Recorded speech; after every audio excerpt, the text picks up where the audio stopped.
Salut les collectionneurs et bienvenue sur Abaka. Aujourd'hui, on va vous présenter du Demon Slayer, du Kimetsu no Yaiba avec la toute nouvelle série Ichiban Kuji annoncée qui s'intitule donc Ichiban Kuji Kimetsu no Yaiba Shi Dare Yorimo Kyojin na Yaiba Tonare. Allez. Tu vas devenir une lame plus forte et plus importante encore que n'importe laquelle.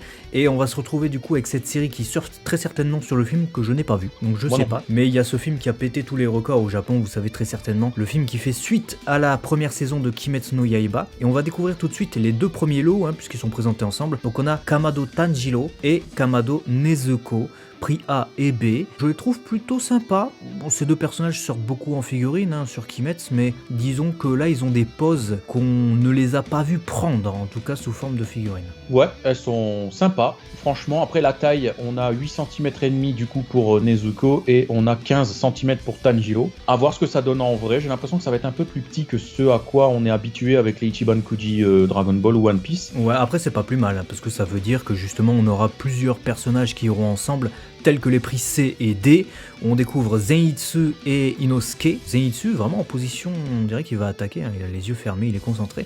Et Inosuke, on pourra changer son visage, il y aura le visage démasqué. On a un petit Zenitsu 15 cm, un Inosuke 15 cm également. Ouais. Est-ce que le socle est compté? C'est fort possible parce qu'on voit un éclat un peu de terre au sol. Et ça c'est cool parce que j'espère que ça se résumera qu'à ça, niveau socle, qu'on n'aura pas du coup autre chose, un gros socle noir qui va venir en suspens, ou encore une fois appuyer cette giclure de terre qui apporte un effet très esthétique à cette figurine. Pour le coup, ça vient du coup un petit peu contrebalancer ce qu'on a déjà eu pour Inosuke en prize. Ouais, et on a donc la figurine qui sera certainement la plus attendue de cette loterie, en tout cas par le public japonais, Rengoku. Rengoku qui est donc le protagoniste quasiment du film, de ce que j'ai cru comprendre, puisque c'est un arc qui lui est consacré, c'est le pilier du feu, prix E, 16 cm, très belle figurine, et peut-être que ça va remonter un peu du côté des fans de Kimetsu no Yaiba. Vous savez très certainement qu'il y a une prize de Rengoku qui est sortie, qui était plutôt correcte, et il y a une Ichiban Kuji de Rengoku qui était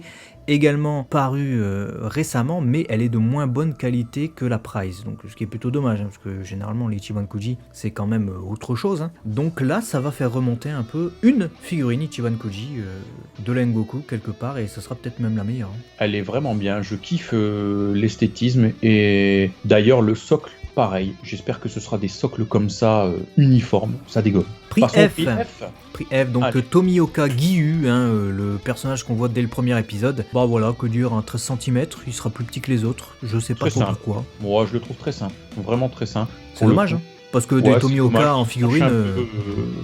il tranche un peu avec les autres qui essayent d'être original. Lui, il est en mouvement, mais j'aurais peut-être pu proposer quelque chose de plus énergique. Des Tomioka en figurine, il n'y en a pas énormément, donc c'est dommage. C'est chiant. Et prix G, Shinobu, 14 cm, pas mal. Après, j'ai envie de dire, là, dernièrement, ils nous ont sorti des figurines de Shinobu qui sont vraiment excellentes, donc est-ce qu'elle sera à la hauteur? That is the question. Et on va se conclure cette vidéo avec notre avis et également les prix subsidiaires. Donc prix H, on aura des Metallic Art Panel, donc ce sera des sortes de cadres avec des illustrations de l'animé, pas du manga, de l'animé, format métallique. Il y en aura 10 à collectionner au format A5.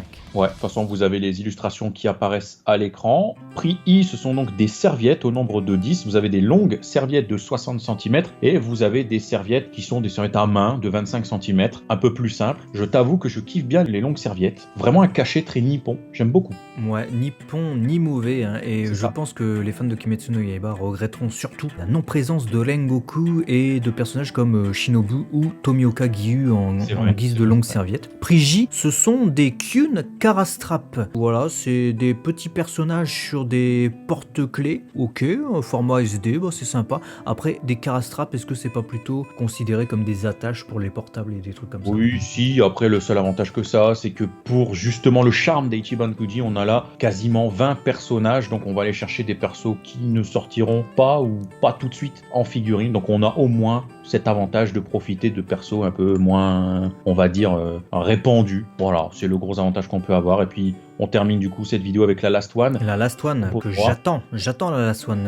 8,5 cm, c'est exactement la même figurine que le prix B, mais vous aurez remarqué évidemment que la peinture est différente. Comme ce sera une édition Last One, donc il n'y en aura qu'une par loterie, ça lui confère un aspect assez rare par rapport aux autres figurines du coup. Et puis on a également un prix double chance qui sera limité à 50 dans le monde, qui sera en fait la Last One, mais en format double chance. Voilà, donc double chance, c'est... voilà. Si vous voulez tenter la loterie au Japon, quels sont les prix ou le prix sur lequel tu te jetterais pour cette loterie? La E. La E. La E. Ah ouais, Kyojuro Lengoku, pour moi, c'est celle qui ressort le plus. Couleur, mouvement, dynamisme. Bah écoute, pareil, je suis très curieux sur la E, mais je t'avoue que les A, B, C, D sont pas mal. Je pense ensemble, elles peuvent être impactantes. Du coup, bah dites-nous, vous, dans les commentaires, ce que vous en pensez. On vous a donné nos avis et également informé de la sortie de cette loterie qui est prévue donc pour le 6 février 2021. Voilà, dites-nous ce que vous pensez de cette loterie. N'oubliez pas de vous abonner, lâche ton like et on se dit du coup à très vite sur Abaka. À très vite les collectionneurs!